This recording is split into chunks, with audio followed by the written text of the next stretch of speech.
If you're struggling right now to get back into the swing of things with your workouts and your eating for your fitness goals, this video is for you. I just got back from Japan, and usually getting back into a routine is difficult for me, especially with my eating and my working out. Well, actually, it was difficult until I started implementing a transition week, which is the topic of this video. And it works for me, works for my online clients, so hopefully it will work for you too. So what is a transition week? Well, it's exactly what it sounds like. And the normal thinking coming back from a vacation or maybe taking a little bit of time off is, I'm just going to snap back into things. I'm going to go back into my habits 1000%. And the thing about that is a lot of us see that as very, very difficult. It's hard for us to go from 0 to 100. And so instead of going from 0 to 100, it's a way to ease your way back into it. So maybe you're going from 0 to 20 to 40 to 60. So how does this work? Why is it powerful? Why is it effective? It's because it plays off of your psychology. It plays off of the idea or fact that you are a human being. You're not just a robot. And sometimes you can't just flip a switch on and off. Sometimes you can. And if that's the case, amazing. But a lot of times we need a little bit of leeway there. And so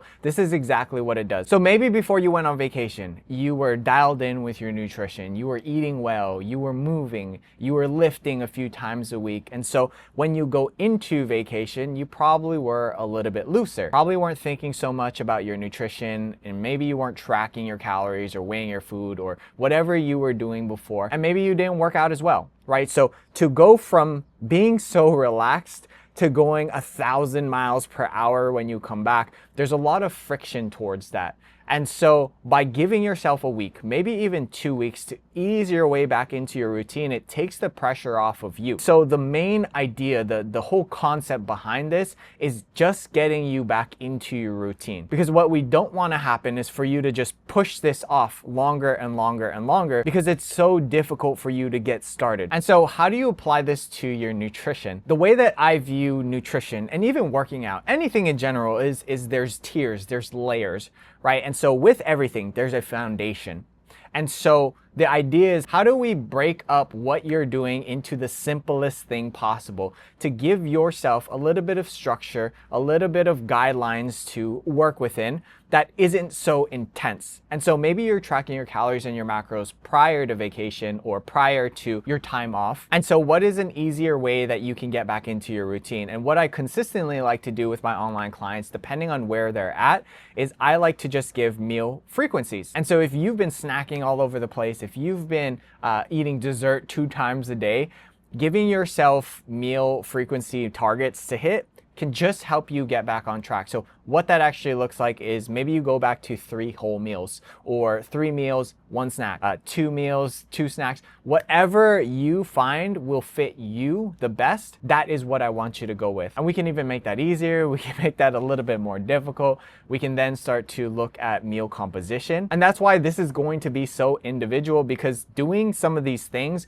will be less taxing for some people, whereas others, it's going to be more taxing on them. Another way that you can apply this to your nutrition is maybe you aren't ready to get back into cooking. And so there's nothing wrong with, number one, having these pre-cooked proteins, pre-cooked pastas, pre-cooked rice, or even if you're eating out, still falling back onto those whole meal ingredients. So if you're usually eating, you know, a protein source, a carb source, a veggies, you can still eat out, but just making sure that the meals that you actually eat follow that structure. And kind of related to that, if you are craving a burger and fries, you can make that at home and you can control the portions, you can control the ingredients. You can make that meal more in alignment with your goals going forward. And I hope the idea is starting to really sink in for you here. If you have any follow-up questions, leave them down in the comments. I would love to chat with you through that.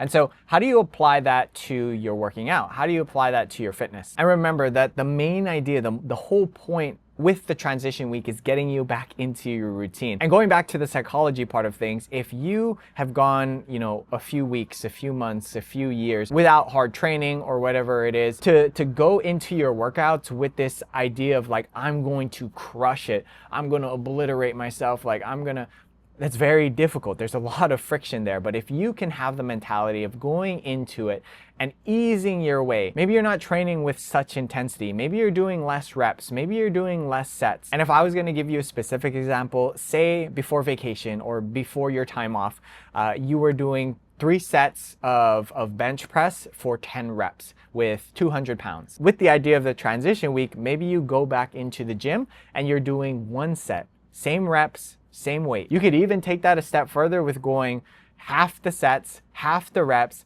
half the weights. And again, the idea is to make this as easy as possible for you to just get going, just get into the gym, or just getting back into your workouts. Is this going to be the most stimulating workouts? Are you going to get the craziest results in the gym? No, but that's not the point. So if you can make it easy on yourself and tell yourself, I just got to go to the gym and maybe I'm doing 1 or 2 exercises, I can do that.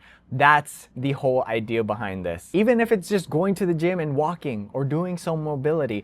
Heck, maybe you're not even going to the gym. Maybe you're just going outside for a walk. Whatever you can do to get back into the habits that are more in alignment with what you want out of your fitness and your health. And so what now? What are you going to do with this information? Well, make sure that you save this so that you can refer back to it later. But also you have to go out and apply it, because all of the information, all of the videos that you watch, they don't mean anything until you take action on it. And I want true transformation for you. I want you to be able to take this information and improve your life with it. And so I hope after you watch this, maybe it's today, you go out, get back into your routine, do a workout, do a walk, start to shift around your nutrition, whatever it is, because progress over perfection. That's something that I want you to remember. And as long as you can keep on taking step after step after step, you will reach your end goals. You will have the health and the fitness that you want. And it all starts with 1 step at a time. And if you want help and support with this, if you need someone to keep you accountable and to give you guidance along this journey, I'm gonna leave a link down in the description so you can learn more about online nutrition and strength coaching with me, and so that we can set up a time to chat so I can get to know you a little bit better and to see if coaching would be a right fit for you. But I hope that was helpful. I would love to hear your thoughts down in the comments, and I'll see you in the next one.